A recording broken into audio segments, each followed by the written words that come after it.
guys, so it's been a long day and a half. We finally got the car back home. Things are all good. Thankfully, nothing was stolen on the car, damaged or anything.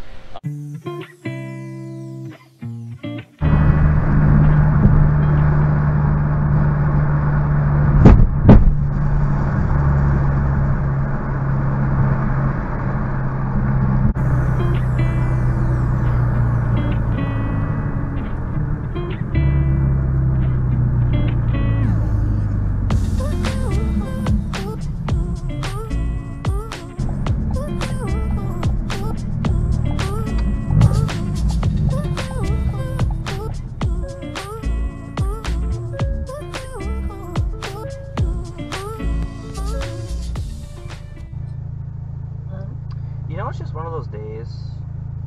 What? When, like, you're driving home, and you're like, I'm just gonna get Taco Bell and just go home.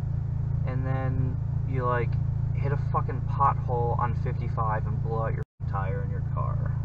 No, you didn't. Swear to fucking God. Bent my rim and blew out my tire.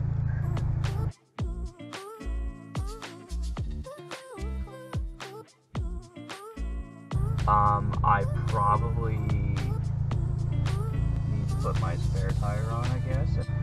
You have a spare tire? I'm pretty sure I have a...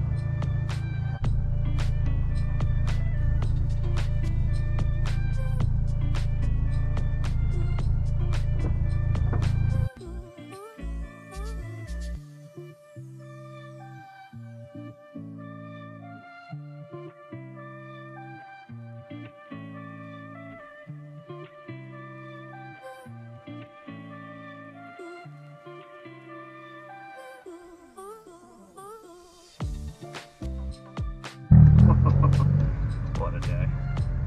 I also do, you guys have the, yeah, can I do 4 of the chicken chipotle melts? Alright, so here's what happened.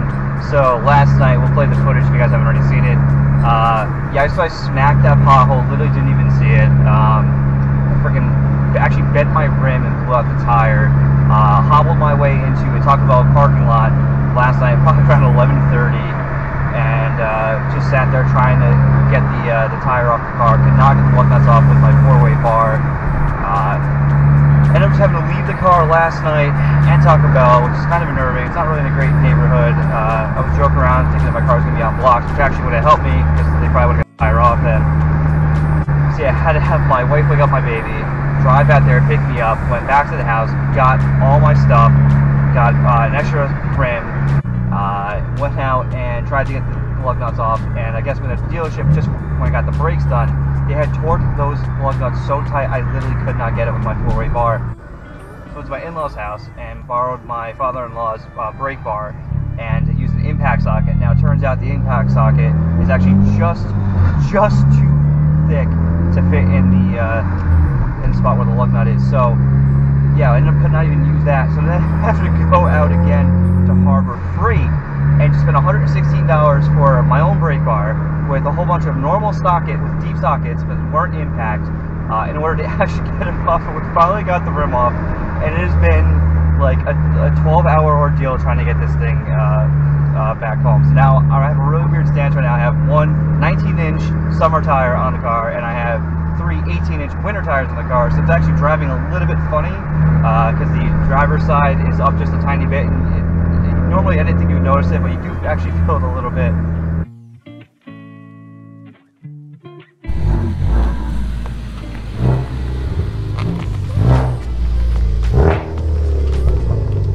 Hey, what's going on, everybody? So it was a crazy long day yesterday. I ended up having to leave the car at Taco Bell overnight in a not so great neighborhood, so kind of didn't sleep well the whole time that the car was sitting there. So yeah, the next morning we went back to try to get the car, got a breaker bar after going to 3 different stores, 3 different stores. Ended up actually going to my father-in-law's house to borrow a breaker bar, and then turns out even after that it still didn't work. So lesson learned is that the impact sockets are actually, the walls for whatever reason are just a tiny bit thicker. Right? I think that's obviously because it's going to be for an impact wrench. But with the impact socket, as you guys can probably see here, it was just too big to fit into the spots here for the lug nuts on these Advanti hybrid rims. So I actually had to go to the last store I was going to do was actually Harbor Freight, and we got some regular deep sockets here, and these were actually just able to fit. So this is the 3/4 inch normal socket, and I was able to fit right in. So again, just that slight difference in the tolerances between the impact sockets and the regular sockets, and it was just what we needed to finish this. So I ended up actually having to buy 2 different breaker bars. I bought a 1/2 inch drive with a full set just in case, because I knew I had a 1/2 inch socket that would fit. So just as a backup, I bought that just in case. And then I got the 3/4 inch drive, which is our big boy here. And that was what this one was for the deep socket. And this was the one that did the magic. Alright boys, so yeah, so we got the car all back up and running. We actually got the summer tires back on the car now, which is actually a few weeks ahead of schedule.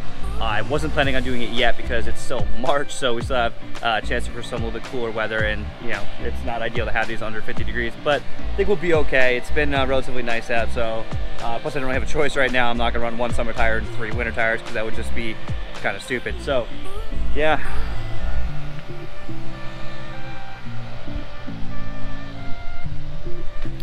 Alright boys, yes, we're going to do a proper washing of this thing very soon.